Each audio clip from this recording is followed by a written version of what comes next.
Hey everybody, let me apologize in advance for the poor quality of this video, which even worse than my normal poor quality, but I'm sitting in the car. I don't have my selfie stick or tripod or anything.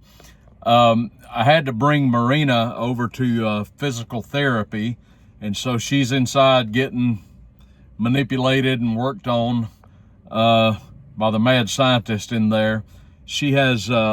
She's got some back problems, and she went to the doctor with it a while back, and he started her on a regimen of physical therapy. So I brought her over here for that, and she'll be in there for about an hour. So I thought that while she was doing that, I'd just try and shoot a video while I'm out in the car waiting, because we were sitting on our deck last night talking about this war in Ukraine between Russia and Ukraine that everybody knows about, that's just dragging on and on and on. And I said to Marina, I'm really frustrated with Putin, and all of you by this point know where I stand on that conflict and why it happened, and why the American government has inserted ourselves into that equation. And I said to Marina, I really am frustrated with Putin, because this thing has been going on for at least a year and a half now, I'm thinking.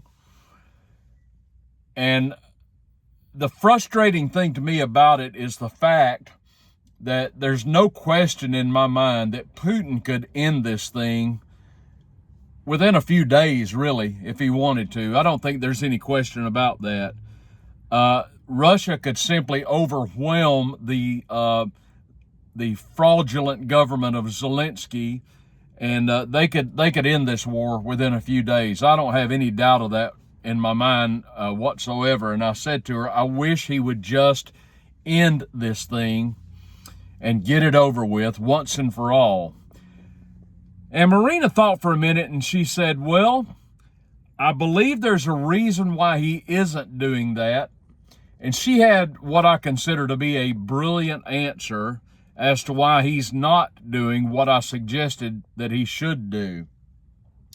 Now, let me take you back in time to the 1980s, the early 1980s, when President Reagan took office. Now, you will remember that at that time, we were still in the throes of the Cold War with the old Soviet Union, the old communistic Soviet Union, and their succession of these old guys that kept taking over as president or dictator, really, in the Soviet Union. They had Brezhnev, they had Andropov.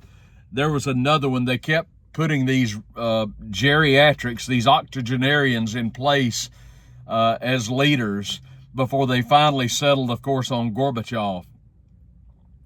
But we were in the Cold War. We were still in an era where we were somewhat fearful of the old Soviet Union, and maybe with good reason. And this went back to previous decades, the 60s and even the 50s, of course, where everybody was on edge, and there was always this looming threat hanging over our heads that there could be a nuclear exchange between our two nations. And students were taught to get up under their desk, and they would have drills. I never faced that when I was coming of age, but I know some that did. And it was a perilous time. There's no question about it. We weren't getting along very well, and rightfully so. But when Reagan came into office, things began to change. And if you could read the writing on the wall, which I didn't at the time, you would be able to foresee the downfall of the Soviet Union. And what Reagan did was, if you will remember, if you were around in those days, Reagan, for better or for worse, he really put his foot on the gas pedal in terms of military development, development of new weapon systems, development of new technologies. I mean, he just went full bore forward in military spending and development, and just the overall increase of the American military and weapon systems and equipment and things of that nature. You may remember that. And he basically challenged the Soviet Union to a race, if you will. Let's see who can develop the biggest military, the quickest. Let's just see who wins this little race. And it was on. I mean, there was. You might remember the Star Wars system that Reagan had ordered to develop. That was the crude phrase for it. I forget. There was a more technical phrase that he used, but it was an anti-defense system.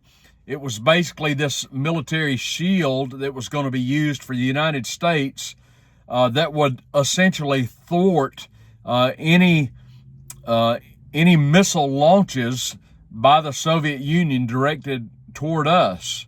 It was a military defense, high-tech military defense weapon system. And we just continued developing all these state-of-the-art weapon systems and building more and more,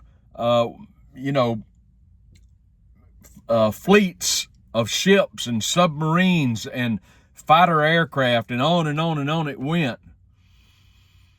And because the American economy was booming during the tenure of President Reagan, he basically exposed the flaws within the communistic system, within the Soviet system. And he basically wore the Soviet Union down and out economically. They just could not compete with us economically. And if you want to have a really strong military, you really got to have a really strong economy to finance your really strong military. And essentially, the Soviet Union could not keep up. It was like two runners on a track, and they fire the gun and both runners take off, and about halfway around the track, the Soviet Union just ran out of gas, if you will. And that was Gorbachev. And Gorbachev was smart enough to understand what was going on, and the old communistic system of the Soviet Union began to sputter, and it began to falter. And Gorbachev responded, if you will recall, by easing up some of the restrictions that were in place in the Soviet Union, and the Russian people began to get a scent of freedom and of liberty. And this thing began to snowball, if you will recall. And by the time Reagan left office, we had basically bled the Soviet Union dry, and they were bankrupt. And not long after Reagan's successor, George H.W. Bush, took office, the Soviet Union, thank God, fell.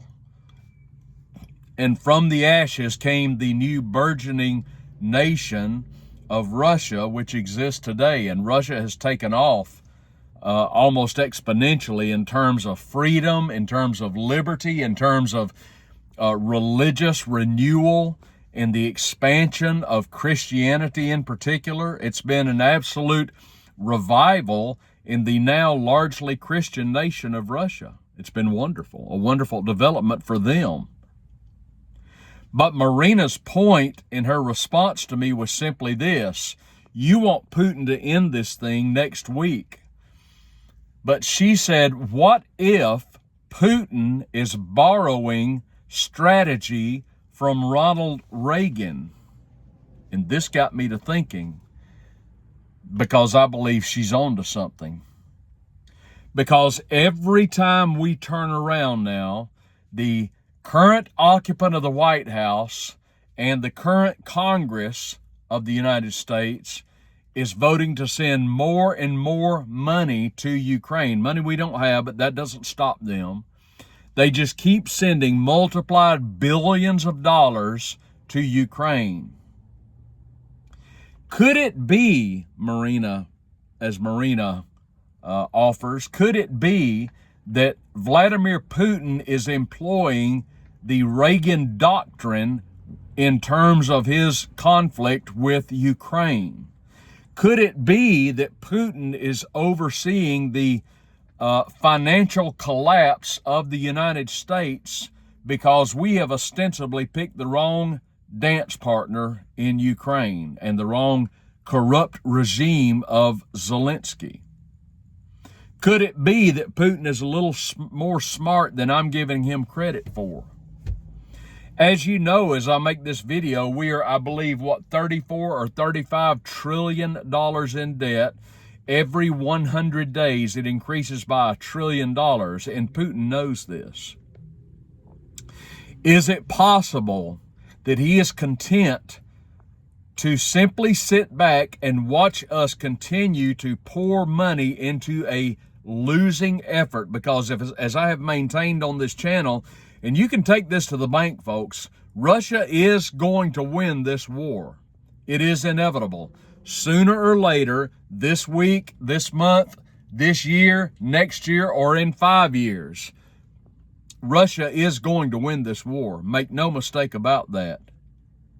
And the United States federal government has picked the wrong horse to ride in this race. And anybody with any sense at all knows this. This is why it makes no sense that we continue sending money to Ukraine. But of course, as I have pointed out on this channel, sending money to Kiev is really not so much about trying to beat back Russia, something that's not going to be done. This is basically a money laundering scheme for American politicians. You wonder why American politicians come into office with moderate wealth and they leave years later if you can drag them out of office? Multi-millionaires. Is it possible they're getting kickbacks from interest in Kiev? Of course it is. We know this is the case. Hunter Biden, hello. Burisma. So I think there is tremendous merit to what Marina pointed out last night, and it got me to thinking, perhaps this is why Putin is not ending this war as he absolutely could. He could do it quickly. He could do it within a few days, probably. I think it makes a lot of sense to conclude that Putin is content to let the United States federal government bankrupt itself even further by sending money to this losing effort against his nation. I think that makes a lot of sense. What do you think? Is it possible that Putin is just dragging this out to the detriment of the U.S. federal government? I believe there's a lot of merit to this idea. Now, I don't like it. I am an American after all. But our great default is looming. Our national bankruptcy is upon us. I don't know if we're going to get to a place of hyperinflation, but we're definitely in great inflation right now, and it's not getting any better anytime soon. And I don't know if that's something that a possible President Trump can do anything about, quite frankly. We are so far in the hole, and of course, Trump has the record of spending as wildly as any Democrat we could put in office. There's no fiscal restraint on Trump's part. There's no financial sanity whatsoever. Rand Paul has made the case, and convincingly so, that the greatest threat to the security of the United States is our indebtedness, and I believe he's right. And there's no concerted effort in Washington whatsoever to do anything about our financial situation. None whatsoever. There's no calls for cutting spending other than from just a few handful of people in Congress. There's no calls for a balanced budget. There's no calls to rein in our adventurism overseas, by and large. And Putin knows all this. You know, the world is changing. I read this morning how once again there's yet another summit between Putin and the president of China, President Xi. The world is changing. U.S. hegemony is becoming a thing of the past. New powers, new economic powers in the world are joining forces. China, Russia, India, the BRICS alliance. The world is changing. And people like Joe Biden are stuck in their old antiquated ways, and they're not prescient at all. They're not keeping up with the times. And Putin knows this. Putin is looking toward the future. Think about it. Look at the contrast. Where Biden supports the absolute extermination of children because of his affection for abortion, Putin is telling his people, get married and have as many children as you can. As a matter of fact, if you'll have a whole lot of kids, we'll give you money from the government to help out. It's just completely 180 degrees from the way we do business in America, and our population is suffering because of it. Our future is bleak, both because of our, what I believe is a declining birth rate, and of course our porous borders, because we are being replaced, folks, by these invaders on our borders. America is fundamentally being transformed, just like Lord Obama said he wanted to do. We have people from other nations who come in and they go to communities in America and they ostensibly just take over. They replace the Native Americans. It happened in Minnesota with the Somalians. It's happening in Dearborn, Michigan with the Muslims. They just take over entire communities, and all of a sudden one day, guess what? Hey, you're not in charge anymore. We are. We don't even speak English in some cases. This is what happened to Hong Kong. You know how China took over Hong Kong? It wasn't some grand scale invasion all at once. They would send over 50 or 100 Chinese nationals every day, every 2 days. And they just kept trickling into Hong Kong until one day, guess what? Hey, we're in charge now. And that's exactly what's happening in the United States. We are being displaced by the foreign invaders. And one day they're just going to say, okay, we're here, and now we're in charge. Putin is playing the long game. Biden is playing the short game because he's so short-sighted. He's not looking toward the next generation. Obviously, were he doing that, he would do something about our indebtedness, but he's not, because he doesn't give a damn. So I believe there is merit to the idea that Putin is dragging this out for a specific reason, the ones I just mentioned. I'd like to hear what you think. Comment down below and tell me if you think we might be on to something here. Do me a big favor, folks, and like this video if you would please. If you have not yet subscribed to the Triple T channel, do that right now. That'd be fantastic. Everybody, thank you so much for watching. This is Trailer Trash Tim. I'll see you soon.